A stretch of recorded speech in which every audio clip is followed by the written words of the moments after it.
Trabajadores, civilizaciones, top 6 animales que podrían sustituirnos. Solo tengo ahora un ojo, pendeja. Hostia. Pobre, claro, porque tienes la cara tal. Pero sí, pero no te alteres, ¿sabes? No te lo tomes todo tan a pecho. Ya sabes dónde encontrarme. No, tranquilo, vamos a ver otro reacciono de 27 minutos. Y esto parece interesante. ¿Qué es la consciencia? ¿Es un proceso Veamos. biológico de neuronas mandándose neurotransmisores y señales eléctricas entre sí? ¿O es algo más profundo? Es uno de los mayores misterios de la biología. Vale. Probablemente nunca obtengamos una respuesta definitiva, pero de tratarse de algo puramente biológico, sería un fenómeno que puede manifestarse Ay, repetidamente a lo largo del desarrollo de la este lo vida. De cogeremos. hecho, es posible que ya hayan surgido especies autoconscientes en este planeta mucho antes que nosotros. Bueno, ya hemos tratado este tema de antemano en algún que otro vídeo. Tenéis el vídeo de la hipótesis siluriana en el canal. Pero ¿podría Ah, curioso. Ese sé que no lo he reaccionado aún. alguna otra especie en el planeta Tierra desarrollar la sapiencia en el futuro? Seamos más precisos, ya que el término sapiencia es muy discutible, sobre todo teniendo en cuenta que hay varias especies que comparten el mundo con nosotros que ya podemos considerar autoconscientes. Me refiero en caso de que nuestra especie se vaya al garete por cualquier motivo, ¿podría alzarse alguna especie inteligente a nuestro Yo veo que es el gato. Los gatos conquistarán el nivel en el mundo. futuro? O las Antes de cucarachas. nada decir que la autoconsciencia no es el objetivo final de la vida. La evolución no está destinada a crear seres inteligentes. En la ruleta rusa, que es la evolución, priman las características que ayudan al organismo a sobrevivir en ciertos entornos. Sí, ser autoconsciente puede ser muy útil para muchas situaciones, pero también puede ser problemático para muchas otras. Más que nada porque tener un gran cerebro que pueda desarrollar la sapiencia es muy costoso energéticamente hablando, y como regla, lo que la biología y en general la naturaleza buscan es la eficiencia. Así que para este experimento mental, olvidémonos de la serie de casualidades y nichos ecológicos específicos que necesitarían para surgir las hipotéticas especies sapientes que vamos a Ostras, ¿qué plantear y dices? vayamos directos al grano. En el vídeo ¿Qué cojones? No tener en cuenta los orígenes, ni las reacciones, ni hoy os atmosféricas, ni presentaré un nada. top con los 6 animales que desde mi punto de vista más probabilidades tienen de sustituirnos como la especie dominante en caso de que nos ocurra algo. Hostia. Ni se me había pasado por la cabeza esta posibilidad, pero es interesante, ¿eh? Como Aquí aparezca nos un encontramos con bicho, los candidatos más extraños de todo nuestro catálogo de posibles constructores de civilizaciones, o sea, en una parte araña. debido a que se puede discutir que estas criaturas ya tienen sus propias civilizaciones, solo que construidas de una forma muy diferente Vale, y a la vez hormigas, ¿no? siniestramamente similar a la nuestra. Las hormigas son los insectos sociales por antonomasia. Se han adaptado a todo tipo de ecosistemas, y cada especie de hormiga tiene estrategias muy diferentes a la hora de afrontar la supervivencia en la naturaleza. Algunas forman colonias de millones de individuos, otras no son más que grupos de apenas 100 hormigas. Algunas construyen hormigueros de tierra colosales, otras son nómadas que están en constante movimiento. Algunas escupen ácido fórmico para defenderse, otras tienen castas de guerreras armadas con mandíbulas gigantes y venenos potentísimos, pero todas ellas comparten la característica de que se trata de insectos sociales. Forman parte de sociedades, conocen la arquitectura, la agricultura, la ganadería, la guerra, la esclavitud, confederaciones de hormigueros, vamos que en papel ya forman su propia civilización. De hecho, según el registro fósil, las hormigas llevan alrededor de 100 millones de años en la faz de la ño. Tierra, aunque en realidad no se convertirían en el grupo tan expandido y dominante que son hoy en día hasta principios del Cenozoico, hace unos 60 millones de años. El gran éxito de este grupo radica sin ninguna duda en su comportamiento social. Ahora bien, cómo estos organismos tan simples, sobre todo comparándolos con el resto de candidatos de la lista, han conseguido este nivel de organización y sofisticación que en muchos casos dejan en ridículo al resto. Pues para empezar, cosas como las castas sociales de un hormiguero no son el resultado de cultura, sino de determinismo biológico. No es una sociedad real, como lo podría ser la nuestra. Es lo que la biología denomina eusociedad. Cada rol específico está grabado a fuego en los genes de cada individuo, hasta el punto que en algunas especies, si comparas la casta guerrera con las obreras, tienen más diferencias que similitudes. Parecen Coño. especies completamente diferentes. Esto es el resultado de nuestra amiga la selección natural trabajando horas extra. Una especie de prueba y error que sin querer engendró algo que podríamos considerar una sociedad a primera vista. Cogiendo esto como base, ¿por qué no podría pasar que en cierto momento una colonia de hormigas en alguna parte descubre que mediante una reacción química de sus ácidos pueden generar un fuego? Y que este fuego, si se alimenta en ciertas cavidades, puede generar un calor inmenso, es decir, un horno, y que este calor inmenso se puede utilizar para derretir y modelar ciertos minerales que se encuentran al excavar en sus galerías, como el cobre o el hierro, es decir, metalurgia. Esto es un simple ejemplo. Pero no solo es capaz de incluso de alimentos, sino de materiales. Excavar en sus galerías, como el cobre o el hierro, es ¡Ostras! decir, metalurgia. Esto es un simple ejemplo, más bien una excusa para imaginarnos hormigas con mandíbulas cromadas y armaduras con pinchos. Pero si la selección natural nos ha dado hormigas cultivando hongos o cuidando de ciertos insectos, no me sorprendería demasiado que dándolas unos cuantos millones de años, ciertas especies desarrollen la metalurgia y otras tecnologías, como por ejemplo la energía hidráulica. Pero a pesar de todas las posibilidades Agüita, en una ¿eh? civilización de hormigas, no sería una sociedad real, formada por individuos. Sería, como he comentado antes, una eusociedad, una civilización creada por mentes colmena, por robots, un superorganismo, es decir, algo completamente alienígena para nosotros y prácticamente el resto de animales de esta lista, que disfrutamos de nuestra individualidad. Aunque bueno, seguro que la hormiga individual, con sus limitadas capacidades, está más que feliz de cumplir con su rol preasignado por millones de años en lo más profundo de su ADN. Al menos, ellas no tienen que perder el tiempo pensando en su propósito. Pero no nos pongamos demasiado profundos. Nuestras laboriosas compañeras se quedan con este puesto. Ah, bueno, se quedan con el puesto 6. Tal cual, pues yo no me imagino los altos En puestos, este ¿eh? puesto nos encontramos a un grupo de auténticos alienígenas, tanto así que existe una teoría que afirma que estos animales no son nativos de la Tierra y que ¿Cómo? llegaron a nuestro planeta a modo de esporas en un asteroide hace cientos de millones de ¿Qué años, tremendos dice? autoestopistas galácticos. Por supuesto, esta teoría es una chorrada, pero cierto es que los cefalópodos, es decir, Ah, animales como los calamares, no, porque vienen de Lovecraft, ¿no? Los pulpitos vienen de H.P. Lovecraft, ¿no?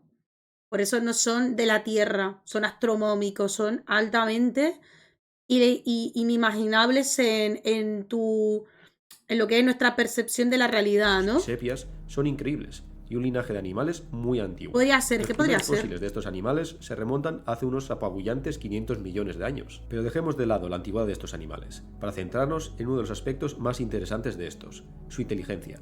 Es increíble pensar que unos invertebrados tan antiguos pueden tener esta inteligencia, pero lo cierto es que estos animales exhiben comportamientos que solo pueden ser catalogados como conscientes. No es para menos, los cefalópodos tienen el sistema nervioso central más complejo de todos los invertebrados. Dios, Si ¿qué nos ponemos a dice? contar el número de conexiones neuronales, los cefalópodos poseerían una capacidad neuronal similar a la de un perro, lo cual en papel no está nada mal. Pero comparar el cerebro de un mamífero con el de un molusco, utilizando el número de neuronas como referencia, nos da un resultado muy simplista y, como demuestran los experimentos llevados a cabo con cefalópodos, en muchas ocasiones erróneo. Porque a diferencia del sistema nervioso centralizado de los mamíferos, los pulpos, calamares y sepias tienen un cerebro central y uno periférico, es decir, un sistema nervioso descentralizado.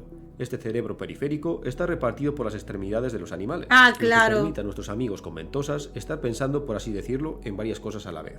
Mientras sus tentáculos exploran el entorno independientemente con sus pequeños cerebros, el cerebro central puede estar a otra cosa o decidiendo qué hacer con ¡Hala, los qué estímulos dices! Son recibidos como las por su mujeres, sistema dos cosas a nervioso la vez. periférico, una especie de conversación interna perpetua. Uno expone y otro dispone. ¿Sean todos los cefalópodos bipolares? Es gracias a esto que los cefalópodos son capaces de resolver problemas complejos, son muy adaptables a la hora de enfrentarse a nuevas situaciones, son curiosos, les gusta explorar y desmontar objetos, aprenden mediante observación, a diferencia de repetición, como puede ser el caso de los perros. Aparte de esto, utilizan cambios de color y patrones en su piel para indicar estados de ánimo y transmitir ideas a otros, además de que son astutos y en el caso de los pulpos son especialmente buenos escapando de su confinamiento y a su vez destrozando el equipamiento de laboratorio. Joder. Hay varios casos en diferentes acuarios de pulpos abandonando su hábitat por la noche para tomarse un tentempié a modo de algún cangrejo en otro hábitat, para luego volver al suyo como si nada hubiera pasado. La única pega de los ¡Agüita! pulpos en concreto, como candidatos de creadores de civilizaciones, es que se trata de animales solitarios en la naturaleza, a pesar de que en acuarios y laboratorios se ha demostrado que cuando están juntos estos animales saben cooperar, aparte de que se trata de animales que viven muy poco, unos 4 años, y en el caso de las hembras mueren tras poner los huevos. Pero quién sabe, puede que en un futuro surja una especie de pulpo más longeva y que no está atada al ciclo de vida de la muerte prematura. Una civilización de cefalópodos, estilo la Atlántida, sería algo bastante espectacular de ver. Por cierto, ¿Otra? sería una anécdota personal. Me acuerdo cuando tenía unos 10 años que fui al acuario de Donostia. El acuario tiene una sección que imita los hábitats de pozas de marea, esas grandes charcas que se forman en las rocas cuando se retira el océano. En esta sección los visitantes pueden meter la mano en las charcas poco profundas. El caso es que, por lo que leí en un cartel, entre los habitantes de esta sección se encontraba un pulpo. El cartel indicaba que los pulpos son unas criaturas curiosas y que si les interesas por algún motivo se acercarán a curiosear. Yo, que consideraba que los pulpos eran unos animales simplones, no podría estar más equivocado. Es entonces cuando mi tío y yo nos fijamos en dos ojos que se asomaban por debajo de una roca. Al ver al pulpo que se asomaba tímidamente, decidimos meter las manos en el agua para ¡Ah, ver cómo mira! reaccionaba. En vez de acobardarse, el pulpo extendió sus tentáculos y comenzó a inspeccionar nuestras manos, a la vez que nos revisaba de arriba abajo con sus ojos. ¡Hala, qué chulo! Nos sorprendimos por la fuerza que este pequeño animal ejercía con sus ventosas. Parecía que intentaba treparnos por el brazo. Alzaba los tentáculos fuera del agua, como tratando de indicarnos algo. Comida tal vez, o algún objeto colorido como mi visera que le había llamado la atención. El caso es que así es como descubrí que los pulpos y los cefalópodos en general son algo más que simples moluscos, unos pequeños alienígenas con mentes dignas de un invasor de otro mundo. Pues nada, vienen de H.P. Lovecraft y se han vuelto, pues se han quedado aquí en la Tierra súper tranquilitos. Vamos a dejarlo así. Podría ser, pero la exploración es que no tienen relación con ningún ser vivo en el planeta. Son su propia rama. Hombre, no lo había visto así tampoco. Pero no es menos interesante, ¿eh? En este puesto nos encontramos con un ¡Oh! grupo ¡Un bastante mono! predecible, y si me lo permitís, El planeta de los simios, sí, puede ser posible. No lo ha demostrado esta saga de películas. poco original. Más que nada porque nosotros formamos parte de este grupo. Como no, me refiero a los primates. Es decir, que en este puesto estamos tratando con un caso del planeta de los simios. Sabemos que otros grandes simios, como los chimpancés, los bonobos o los orangutanes, comparten muchas características con nosotros, y no me refiero simplemente a nuestro genoma, sino que estas especies de grandes simios comparten sentimientos complejos, como la envidia, la vergüenza, el amor, la venganza, la pena por la pérdida de un ser querido, la empatía, incluso entienden las bromas. Algunas especies son capaces de aprender la lengua de signos, o al menos una versión más limitada de la lengua de signos, pero que a fin de cuentas les da la capacidad de comunicarse con nosotros. Del mismo modo, entienden nuestras palabras, aunque no estén plasmadas en la lengua de signos. La mayoría de los primates son animales sociales que viven en grandes grupos familiares, con la notable excepción del orangután, que se trata de una especie más solitaria. Como comprobaréis, en esta lista los animales sociales van a dominar el ranking. No es una casualidad, ya que la cooperación y la convivencia conlleva algo más de trabajo que el puro instinto. Por otro lado, llevan utilizando herramientas por decenas de miles de años. Para ellos es algo tan natural transformar una ramita en una herramienta como lo puede ser para nosotros. Lo curioso es que no nos dimos cuenta de que estos animales utilizaban herramientas de una forma completamente integral, algo que se creía exclusivo de los humanos, hasta los años 60. Pero el uso de herramientas no está restringido a los grandes simios. Otros primates que en principio se consideran menos inteligentes también usan herramientas en una misma medida e incluso de una forma más espectacular. Tal es el caso de los monos capuchinos del Parque Nacional Sierra Capibara, en Brasil. Estos pequeños monos han adquirido un comportamiento cultural que solo se aplica a los grupos de este parque natural. En este caso, recolectar rocas en zonas muy concretas del parque. Estas rocas son utilizadas para romper ciertos frutos con cáscara. Según el registro arqueológico, estos monos llevan aproximadamente 4.000 años Dios, llevando a 4.000 cabo este años. ritual de recolección de piedras. Así es, estos monos Se tienen su construyen propio registro casitas, ¿no? arqueológico. Pero si nos vemos obligados a elegir a un solo representante entre todos los simios, los más brillantes, sin ninguna duda, son los chimpancés. En caso de que nuestro planeta se convierta en algo parecido al planeta de los simios, ellos serían los abanderados. Por poner un ejemplo de la brillantez de estos animales, tenemos el caso de la chimpancé Washoe, del Instituto de Comunicación de Chimpancés de Washington en los años 70. La chimpancé era capaz de comunicarse formando 350 palabras en lengua de ¡Hola! signos. Es considerado como el primer animal capaz de comunicarse mediante la lengua de signos. Entre todas las anécdotas de la vida de Washoe, hay una que es especialmente enternecedora y una prueba indiscutible de que la chimpancé comprendía las palabras. Washoe estaba especialmente sensible debido a que su cría falleció poco después de nacer. Justo en ¡Ay! esa temporada, una de las cuidadoras de Washoe, llamada Kat, estaba embarazada, y cuando la chimpancé observó el vientre abultado de la cuidadora, se comenzó a interesar. En el lenguaje de signos, tras tocar la barriga de la cuidadora, formaba la palabra niño. Entonces, por una temporada, Kat dejó de visitar a la chimpancé. Eso no le sentó nada bien a Washoe. Estaba más irritable de lo normal. Seguramente pensaba que su amiga la había abandonado. ¡Ay, pobre! Cuando Kat volvió días después, al principio Washoe la ignoraba, como si estuviera enfadada con ella. Pero entonces Kat se acercó y le explicó con su lengua común que había perdido al niño. Kat había ¡Ay, sufrido un aborto. pobre! Es entonces cuando la chimpancé cambió su actitud completamente y comenzó a gesticular la palabra tristeza, al mismo tiempo que con el dedo tocaba la cara de Kat y hacía el recorrido que hace una lágrima por un rostro, porque los chimpancés no tienen conductos lacrimales como nosotros, no pueden ¡Ay! llorar. A continuación, Washoe gesticuló la frase «abrázame» y la mujer y la chimpancé se abrazaron en señal de afecto, una demostración ante los todavía escépticos de la época que demostró que los animales son capaces de sentir emociones complejas. ¡Oh, qué Nuestros primos triste! peludos se quedan con este puesto. ¡Qué Darles triste! a llevar a cabo Ay, con fin. perdón, qué tristeza más grande. Pobrecito. Bueno, y ambas que también perdieron a su cría, bueno, a sus hijos y tal. Pero está chulo. Pero es verdad que lo mono es lo que veo más factible en este top. Pero si está en este puesto, o sea, en el cuarto, ¿qué va en tercero, segundo y primero? Los peludos se quedan con este puesto. Los gatos, se imaginan los gatos. En este puesto nos encontramos a dos grupos de animales, que si bien son bastante distintos, en el fondo están aquí por un motivo muy similar. Así que los meto en el mismo saco. Según muchos, estos dos grupos de animales son los más inteligentes sobre la faz de la Tierra, solo superados por la especie de un servidor, lo cual es bastante chocante para muchos, y que cuando nos dicen que nombremos al animal más inteligente del planeta, seguramente la mayoría mencionarían alguno de los grandes simios. Puede que una respuesta demasiado antropocéntrica. En cambio, nuestros primos peludos quedan relegados a un segundo plano cuando comenzamos a hablar de dos grupos de animales emplumados: los córvidos, es decir, los cuervos, urracas y arrendajos, y los citaciformes, un orden formado por los loros y sus primos como las cacatúas y los loros de Nueva Zelanda. Sí, Los loros de Nueva Zelanda son especiales. Los antepasados de estos se separaron del resto de loros auténticos, por llamarlos de alguna manera, y quedaron aislados hace 80 millones de años. Pero no nos vayamos por las ramas. Existen muchísimas especies con modos de vida muy diferentes dentro de estos dos grupos. Algunos son frugívoros, en las junglas tropicales, mientras que otros son omnívoros, en climas templados y fríos. Pero todos comparten la característica de ser brillantes a su manera. Utilizan herramientas, se reconocen en espejos, ¿Se imaginan que es el cuervo? Que pondrían a más de un humano en problemas, saben cómo engañar a otros o empujarles a llevar a cabo conflictos, comprenden sentimientos complejos, entienden el concepto de la muerte, tienen comportamientos culturales y modas que solo afectan a ciertos grupos, etc. Resulta bastante increíble que no nos hayamos dado cuenta de la inteligencia de estos animales tan tarde. Hombre, Porque, los claro, loros ya saben sabíamos que podían imitar repetir sonidos y palabras. pero considerábamos que simplemente los repetían como una grabadora. De ahí viene la expresión repetir todo como un loro. Pero resulta que estos animales sí comprenden las palabras, asocian los sonidos con objetos o sensaciones. Muchos son los experimentos que confirman esto. Del mismo modo, los córvidos y los loros poseen una habilidad que el resto de animales del planeta, aparte de nosotros, no poseen, o al menos no ha sido confirmado todavía. Estas aves pueden planificar con mucha antelación. En un experimento llevado a cabo en la Universidad de Lund, se les ofrecía a unos cuervos una llave.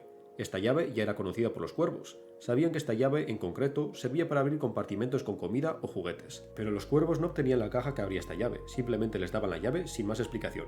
Un primate como un chimpancé o un mono capuchino cogería la llave y tras recorrer varias veces su habitáculo y darse cuenta que no hay ninguna caja en la que pueda usarse esta llave, se desharía de ella, simplemente la tirarían. En cambio los cuervos no se deshicieron de la llave, la llevaban con ellos a todas partes. Así siguieron por 17 horas. Se la guardaron en el inventario, por así decirlo, porque sabían que este objeto era una herramienta sorpresa que les sería de ayuda más tarde.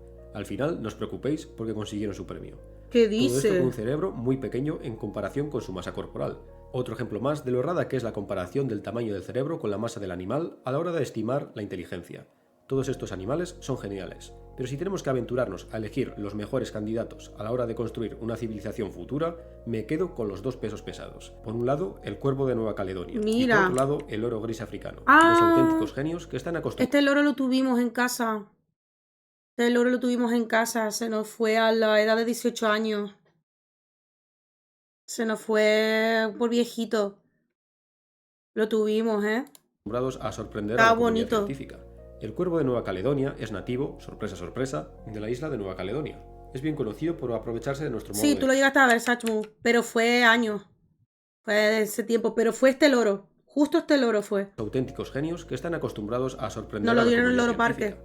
El cuervo de Nueva Caledonia es nativo, sorpresa sorpresa, de la isla de Nueva Caledonia. Es bien conocido por aprovecharse de nuestro modo de vida, como por ejemplo dejando nueces en la carretera para que las rompan los coches, además de que son capaces de confeccionar y utilizar todo tipo de herramientas en la naturaleza. Por ejemplo, son capaces de construir anzuelos con trozos de alambre. Sí, Si les son damos el inteligentes suficiente los tiempo, cabrones, ¿eh? acabarán desarrollando un árbol tecnológico. En el caso de los loros grises africanos, tenemos el extraordinario caso de Alex, el que era conocido como el loro más inteligente del mundo. El loro fue el sujeto de estudio sobre la psicología animal de la doctora Irene Pepperberg. Lo compró en una tienda de animales cuando el animal tenía alrededor de un año de edad. A lo largo de su vida, Alex sorprendió a la comunidad científica de los 80 y los 90 como ningún otro animal había hecho nunca. Es aquí cuando nos tuvimos que replantear muchas cosas acerca de la conducta e inteligencia animal. Alex identificaba objetos. No solo conocía cómo se llamaban, sino que describía su color, el material Sí. y la forma. También Mi era loro hace igual. Cuando hablaba en una conversación, repetía la conversación y decía la persona. Sí, son inteligentes capaz de los formar cabrones, frases. ¿eh? Del mismo modo, el animal se inventaba palabras nuevas fusionando otras palabras para referirse a cosas que no había visto nunca. Por ejemplo, la primera vez que vio una manzana la llamó banerri, una mezcla entre banerri. banana, plátano y cherry, cereza. El ave tenía un porcentaje de acierto superior al 80%. También debemos de tener en cuenta que debido a los repetitivos ejercicios a la hora de examinarle, Alex se solía aburrir y comenzaba a fallar a propósito o se ponía a hacer preguntas. ¡Hola! ¿Qué Del mismo dice? modo, había momentos en los que se enfadaba cuando trataban de engañarle, con información errónea. También fue en uno de estos momentos de aburrimiento que Alex se miró en un espejo y preguntó: ¿de qué color?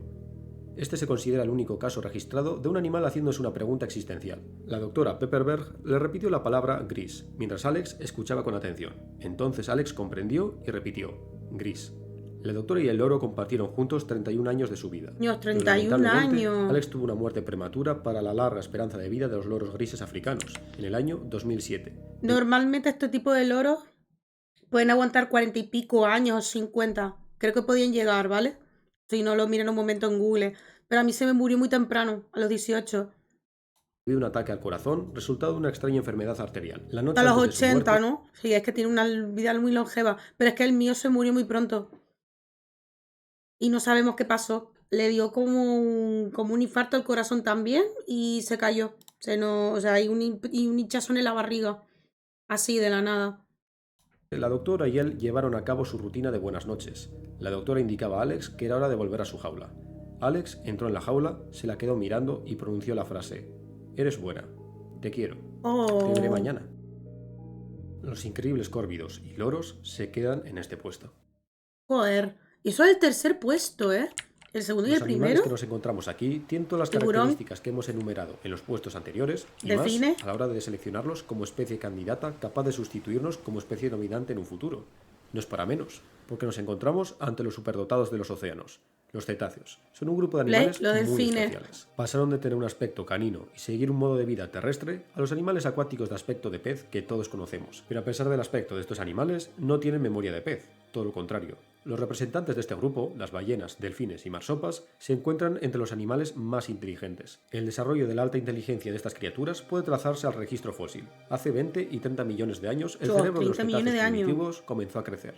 La teoría más aceptada es que este crecimiento del cerebro está estrechamente relacionado con el surgimiento de los comportamientos sociales entre los cetáceos. En principio se teoriza que los cetáceos primitivos eran solitarios, pero a medida que pasaban los millones de años, Con ciertas especies dientes, de estos animales evolucionaron para convertirse en animales sociales, lo cual les daba muchas ventajas ante las especies solitarias de cetáceos. Es decir, que por ello todas las especies de cetáceos modernos son animales grupales en mayor o menor medida. La vida social de muchos cetáceos es extensa y tremendamente complicada. El biólogo Richard Connor, tras su investigación sobre la vida social de los delfines, llegó a la conclusión de que las relaciones entre grupos de delfines son tremendamente complicadas y variables. Ciertos grupos forman alianzas que duran décadas, mientras que en otros las alianzas se crean y se rompen de un día para otro, todo dependiendo de muchos factores que el científico no fue capaz de delimitar. Según Connor, puede que la gran inteligencia de estos animales tenga sus orígenes precisamente en la capacidad de poder recordar todas estas complejas relaciones. El caso es que los cetáceos tienen todas las papeletas, se reconocen en espejos, tienen extensos comportamientos sociales, realizan trampas y estrategias coordinadas para joder, atrapar presas, son capaces de interpretar van a la carteles tira y y nos señales, invaden. o utilizan diferentes objetos del océano, ya sea como herramientas o para jugar. El Podríamos capítulo de los Simpsons se cumpliría. ¿Te acuerdan de un capítulo especial de los Simpsons en el que los delfines salen del agua e invaden la ciudad de Springfield? No sé, me meo, ¿eh? seguir enumerando Igual, los ¿eh? increíbles logros de los cetáceos, pero Los centrémonos Simpsons en los detalles lo que los hacen predijeron. realmente especiales. Uno de los detalles más interesantes es que muchos cetáceos son portadores de una característica que va más allá de la supervivencia. Sí, la música de fondo me he dado cuenta que es la de Codolphin. Sí, también me he dado cuenta, pero es que estoy tan absorta a la explicación que no he comentado nada de la música. Pero sí, es la de Codolphin. De hecho, la de Mega Drive, creo. Y a decir verdad, puede llegar a ser Bueno, mentira, de Drinka. contraproducente y peligroso para el individuo. El altruismo. Ayudar a otro a pesar de que esto puede ser una molestia para ti. Si bien el altruismo animal ha sido observado en diferentes especies, los cetáceos lo llevan al siguiente nivel. Muchos buceadores comparten historias mencionando cómo ballenas o delfines les protegieron de tiburones. Del mismo modo, se ha observado a ballenas como las yubartas ayudando a una ballena solitaria que estaba siendo ¡Hola! acosada por un grupo de orcas. Al ser altruistas, como no, estos animales también son empáticos. Uno de los ejemplos más No, curiosos son es el de los enormes, ¿eh? cachalotes. Estos animales son considerados los más ruidosos del planeta, más que nada porque los sonidos que emiten para inspeccionar su entorno mediante ecolocalización, llamados coloquialmente clics, pueden superar los 230 decibelios. Nadar junto a unos cachalotes puede ser una experiencia muy dolorosa. Estos sonidos, a través del agua, pueden destrozar los tímpanos o hacer vibrar las entrañas de los buceadores. El caso es que los buceadores mencionan que los cachalotes conscientemente reducen los decibelios cuando se acercan, como si los animales supiesen que estos sonidos nos incomodan y hasta pueden hacernos daño. Dios, qué Una especie de inteligente, susurro de ¿no? vida. Del mismo modo, las orcas, que son los superdepredadores de los mares, que hacen temblar a otros animales como los tiburones blancos, Sí, o sea, lo de liberar a Willy nos lo conciencian como si la orca fuera inofensiva y buena.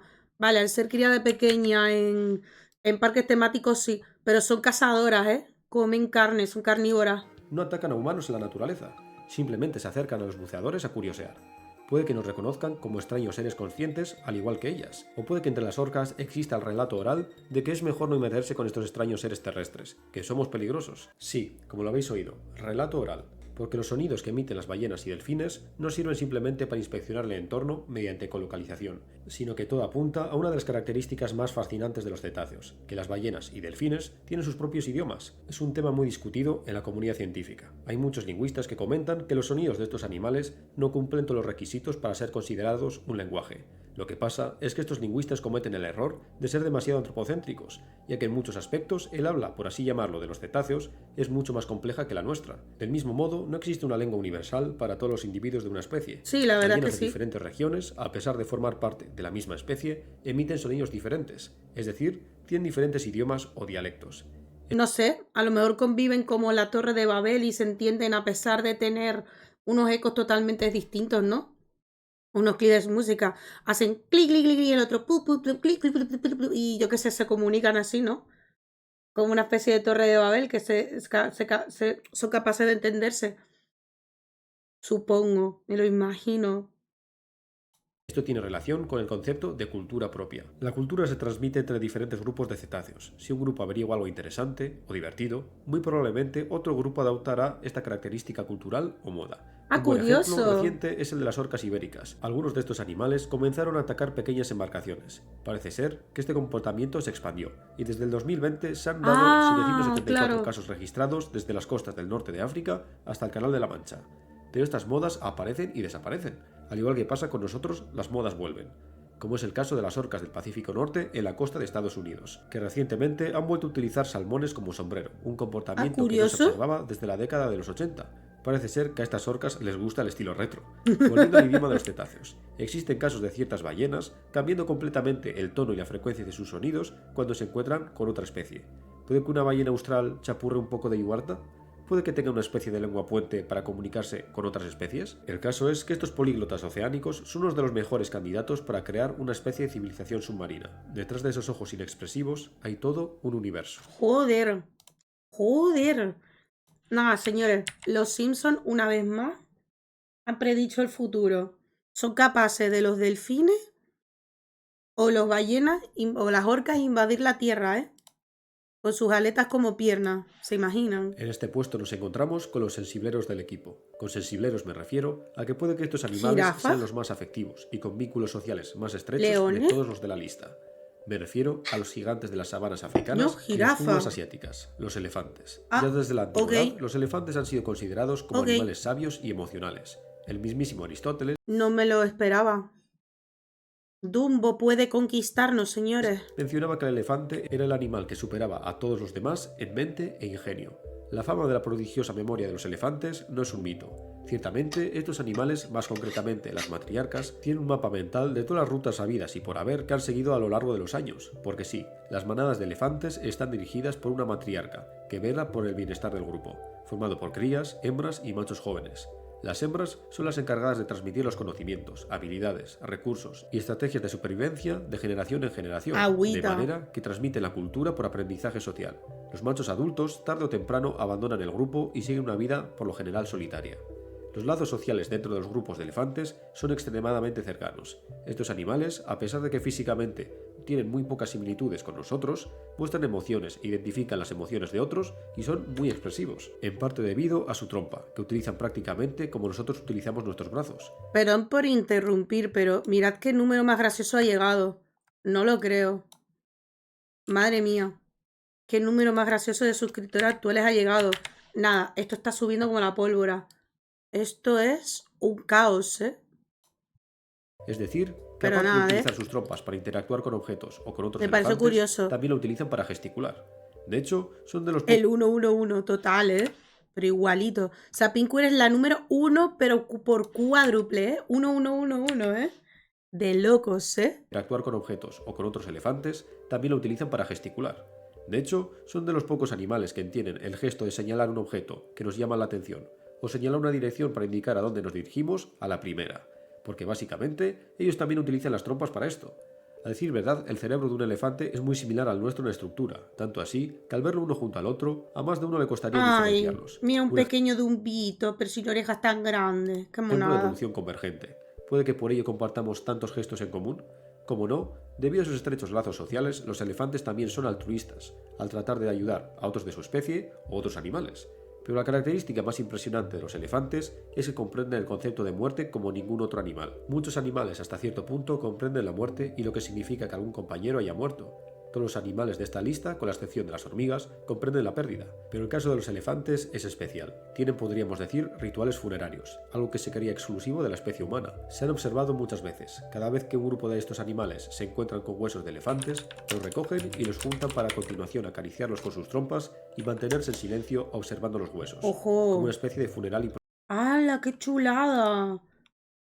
No solo saben el concepto de muerte, sino les hacen como su funeral, ¿no? Como su propio veneración y respeto de muerte. ¡Ostras, qué chulo! ¿Oh? Esto no lo sabía. Acariciarlos con sus trompas Eso era apostar la lotería con el 1, ¿te imaginas? Inténtalo, Carlos, a ver si te sale algo. mantenerse en silencio A ver si te doy observando los suerte. huesos, como una especie de funeral improvisado, reconociendo que estos objetos blancos son parte de lo que alguna vez fue uno de ellos.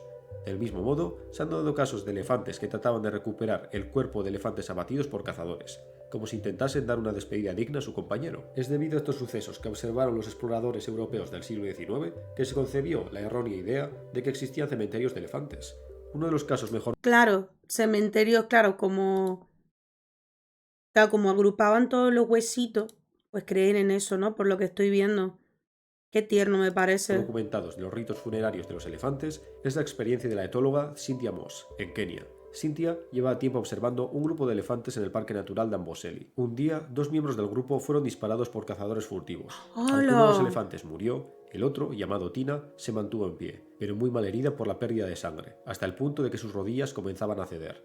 Dos miembros de la familia, entre las que se encontraba la madre de Tina, Teresia, caminaron hacia ambos lados de Tina y actuaron a modo de soporte. La mantuvieron en pie, pero Tina ya estaba perdida. No Ay, pasó mucho hasta que el no. animal se dio por vencido y se desplomó, para acto seguido morir en el suelo. Las dos elefantas trataban de levantarla desesperadamente. Los otros miembros de la familia trataban de ayudar, poniendo hierba en la boca de Tina. Teresia trató de levantar a Tina utilizando sus colmillos, pero lo único que consiguió fue dañarse uno de los colmillos. Después de que los elefantes asumiesen que Tina había muerto, no la abandonaron, No. sino que comenzaron a enterrarla en una tumba poco profunda y lanzaron hojas sobre su cuerpo. Se pararon al lado del cuerpo de Tina durante toda la noche, en una especie de silencioso velatorio, y comenzaron a irse a la mañana. La última en irse fue Teresia, la madre de Tina, que se quedó por Jo. horas junto al cuerpo de Tina acariciando su cabeza con la trompa. Los elefantes se quedan en este puesto por algo muy especial. Tener autoconsciencia, reconocerse en un espejo, utilizar herramientas está muy bien, pero los elefantes tienen algo más, algo que nos acompaña a los humanos desde los albores de la humanidad: espiritualidad. Algo que trata de dar explicación a la terrorífica entropía, la comprensión de que estamos un breve lapso de tiempo en la Tierra y luego, quién sabe, un misterio. Puede que la elefanta Teresia, mientras acariciaba la cabeza del cadáver de su hija, pensase que al final la volvería a ver. Puede que no en esta sabana, pero sí en otro tiempo, en otra parte, en el lugar al que viajan aquellos que dejan sus rocas blancas atrás. Eran mis dos abuelos que tantos buenos momentos me dieron. Y no se perdían ninguno de mis vídeos. ¡Ostras, loco! ¿Qué dice? Chiquito homenaje, ¿eh? Chiquito homenaje y agradecimiento a los abuelitos. Joder,